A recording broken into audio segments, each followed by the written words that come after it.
head uncovered, this honors the head, or even unto one and if she was shaven. For if the woman be not covered, let her also be shorn. So here the Bible tells you that if a woman's head is not covered in time of worship, the head should be shaved off. And the reason given for that is because the man symbolically is the head of the woman. But in Islam that is not the case. In Islam, when the woman covers the head, it's basically as a mark of respect. It's basically as a means to recognize her in society. If you look at the classical period during the time of the Caliphate, specifically in the reign of Umar, who was at one particular point in time the commander of the Roman Empire, there was a point where in the mosque, and back then the mosque was a hub of activity. There were debates that were taking place, there was political activity taking place, arguments taking place, and so on, intellectual discourse. And there came a point in time when he was basically enumerating and amplifying certain judicial decisions that he wanted to make, certain amendments, particularly pertaining to the issue of dowry. And in that context, addressing this entire congregation, you had a woman who stood up and corrected him and challenged him and told him that he was wrong. Now, this is back in the 6th century. What was his response? Did he say, you are a woman, sit down, keep quiet, you have no right to correct me? On the contrary, he said that this woman is right and I am wrong, or Omar is wrong. Now, that is something which is unheard of in the 6th century. Particularly if you look at the writings of Thomas of Aquinas and Irenaeus and many of the church fathers. Many of their views were patriarchal. Yet in a multicultural Islamic society in the 6th century, you had essentially an egalitarian society and a community that was great. So the covering of the head is not basically a sign of oppression, which seems to be the indication if one has to look at it perhaps, but basically as a sign of respect and recognition that the woman is covering herself not to make basically an open show of herself. Because in society today, if you look at the contemporary fashion, if you look at the latest trends in modern fashion, who determines it? It's not women, it's men. It's men who determine that. And by and large, the dictates of fashion are run by men. What appeals to men, what basically satiates the male mind. That's a determining factor. And so in Islam we say that a woman needs to be recognized for what's within her, not just some outer particular features of her that may just seem to be attractive at this point in time or not. I mean, a couple of years ago, and this was an example which was given by one of the founders of the organization here, there was an advertisement in one of the papers for the BMW vehicle. And on the front of the vehicle, you had a woman there who was dressed up in the skimpiness of bikinis. And on the advertisement, it has there, on top, it says there, test drive by now. Now, the question is, well, what are you basically doing? What are you doing to women? What are people doing to women? What are men doing to women? Test drive by now. You've got an advertisement for BMW, and you've got a woman who's dressed up in the sneakers of bikinis. Is that not disrespectful to women and to basically our mothers and our sisters? So that's my answer to you. That basically it's essentially a mark of respect. The face veil, I might add, is not something which is Islamic. It's an innovation. I would say it's an aberration that came to develop in the later period, particularly if you look at the what community or that particular region which is now modern day Germany, that was a tradition, that was a cultural practice. Therefore, when you look at the behavioral patterns of what happens in countries like Afghanistan, Sudan, and so on, more often than not, the practices and the values are dictated by the tribal norms or the tribal custom and so on, and people find legitimacy for these practices by appealing to Islam, when in fact the practices are not Islam. What's the best way to justify your position? You just simply claim you've got authority from God. Because when you say you've got authority from God, then most of the people who are ignorant about faith, about religion, simply adopt the positions of acquiescence and succumb to whatever you say. That's my particular response to that. Hope that answers the question. Yeah. So is there any restrictions for men as far as dressing? Well, of course, the issue, you see, when we talk about hijab, you heard about hijab. Hijab is used in the Western media. People think about hijab being something that is simply applied to women, but in fact the Qur'an uses the term, again, generically. It uses these terms generically, like the word jihad is used generically. It's not used, doesn't mean only war. But in the context of hijab, it speaks about establishing modesty for both men and as well as for women. So, in principle, a man can't run out to the mosque wearing shorts or wearing the gym outfits and then engaging in worship. There's basically a form of respect that both men and women have to basically imbibe and internalize. But I think over and above that, the reason why modesty was prescribed particularly for women in terms of the covering of the head was for protection. Particularly if you look at the ancient times where society was so enmeshed in sanguinary warfare and intertribal warfare, women were not recognized. In Arabian society, girls used to be buried alive. Women were regarded as shackles. They had no rights to own property. They had no rights to inheritance. They had no rights to basically engage in legitimate business dealings. And when Islam came about, it came to do away with that. Therefore, for example, if you look at something like the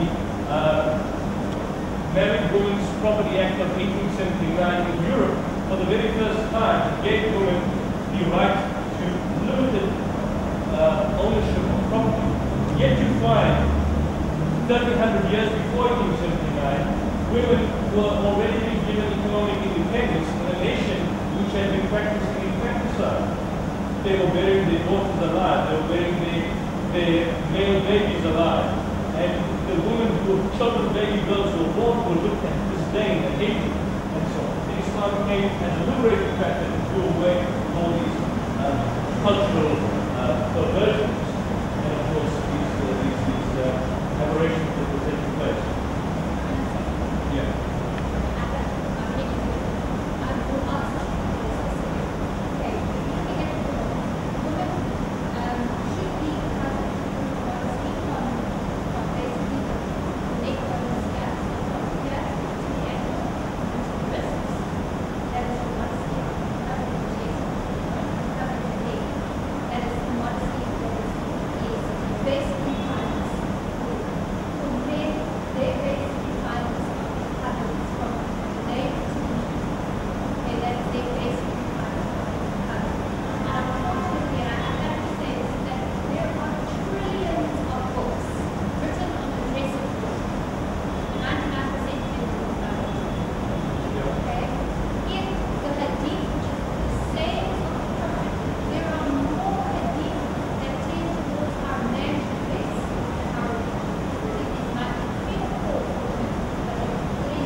Islam there is no compulsion. We're not forced to do anything. In fact, when you become a Muslim, I guarantee you won't be able to pray 5 times a day because it's new to you. So you start by praying once a day, and then as you get better, you pray twice a day, and then 3 times, and then 4 times, and 5 times. And when you get 7 or 8 years down the line, you'll be praying hundreds of times a day.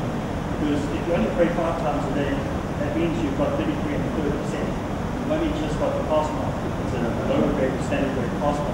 You need to go for the higher grade pass mark. So, like my brother was saying correctly, Islam, we pray all the time. Everything we do, the way we dress, the way we greet each other, the way we enter and exit the house, the way we talk to each other, the way we look after animals, everything is a state of worship. All that is what we are constant charity as well.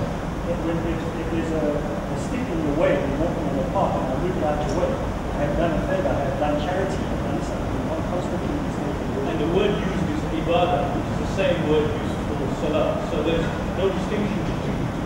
To talk about the woman in Islam, women are welcome to come to the mosque. Some mosques, it's a cultural thing. So what they do is it's got nothing to do with Islam, it's a cultural thing where they say no woman cannot come to the mosque. And if a woman wants to come to a section out of the back or on the side, then women can come to it. You don't mix the sexes because of the way we pray. She won't so shows how we pray. We stand shoulder to shoulder. But also the actual movements, lying down, standing, concentrating on what they should be concentrating on.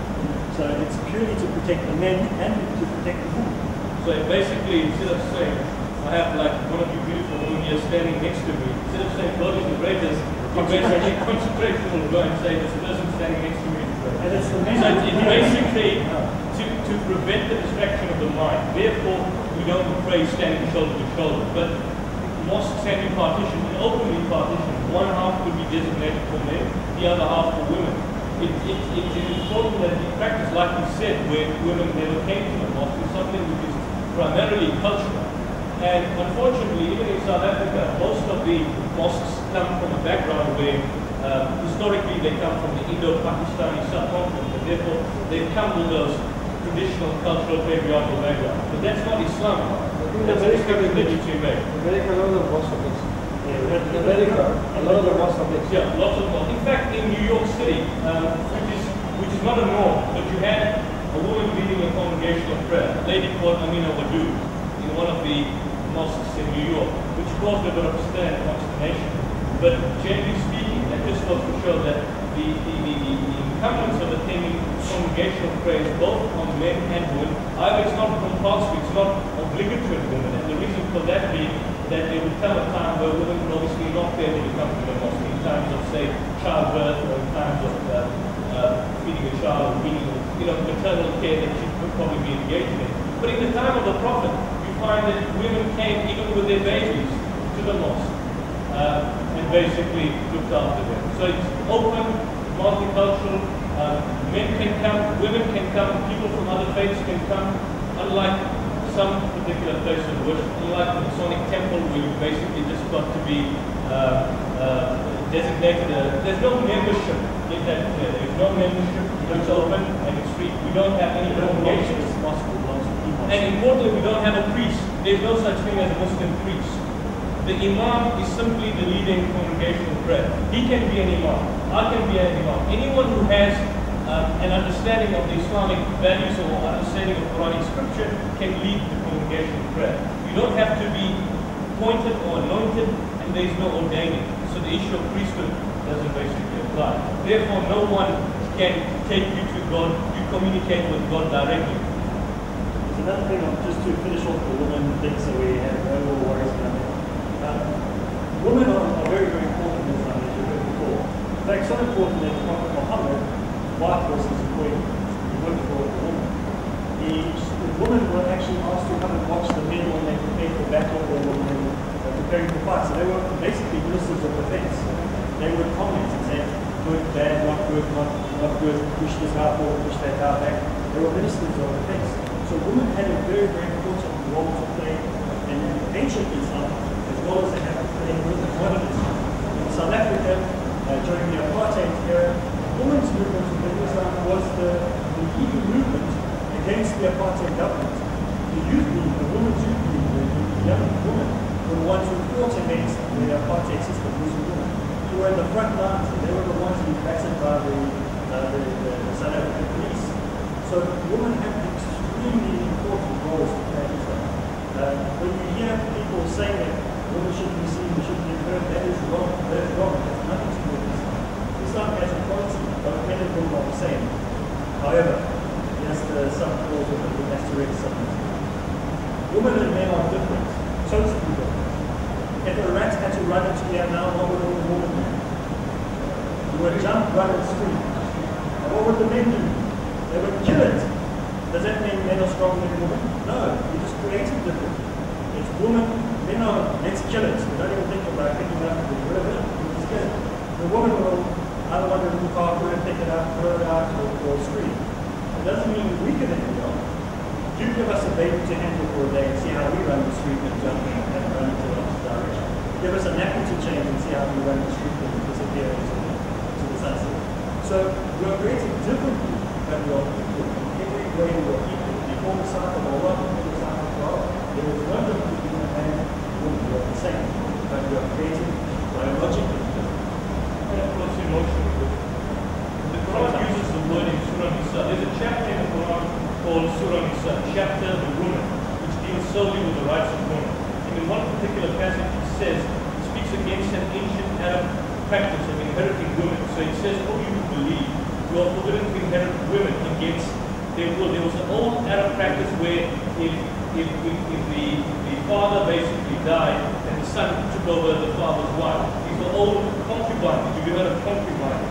And so the Quran condemns that, and it says, on the contrary, live with them on a footing of kindness and equity. And the word used is ma'aruf in Arabic, which means equality. So there the Quran is saying that, look, men and women are equal. You don't find that in other particular religious scriptures. In fact, patriarchy exists.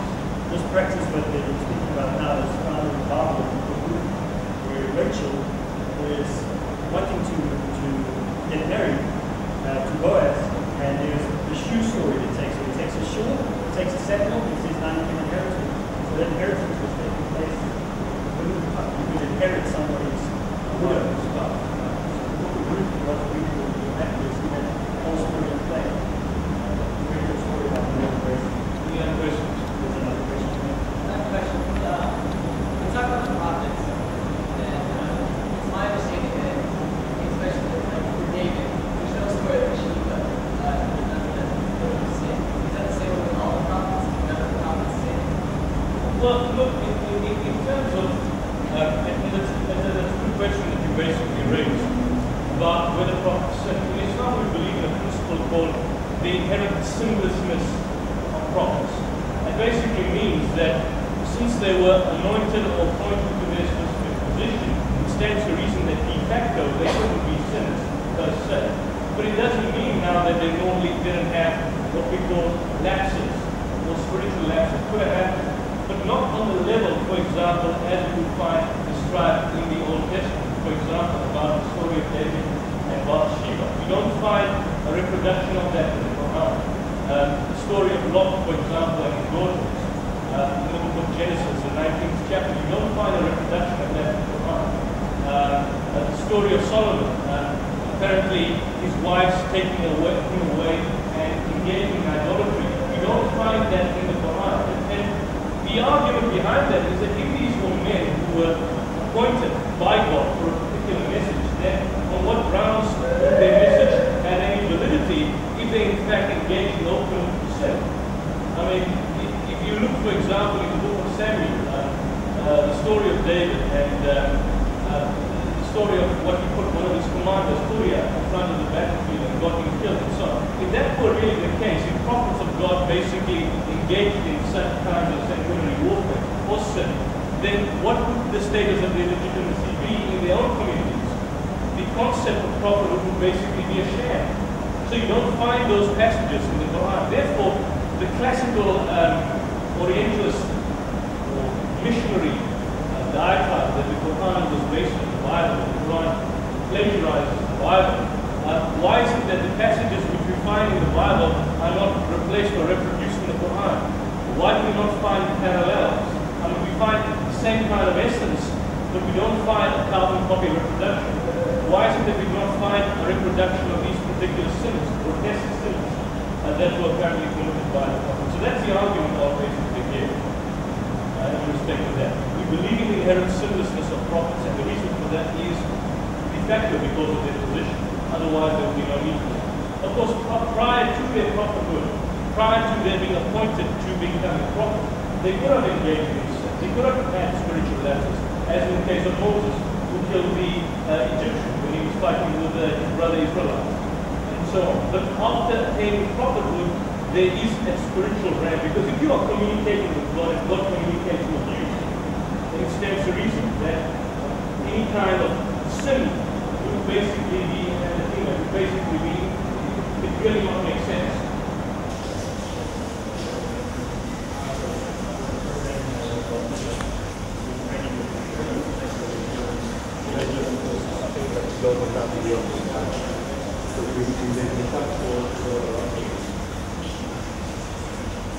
You can take up this group for a while.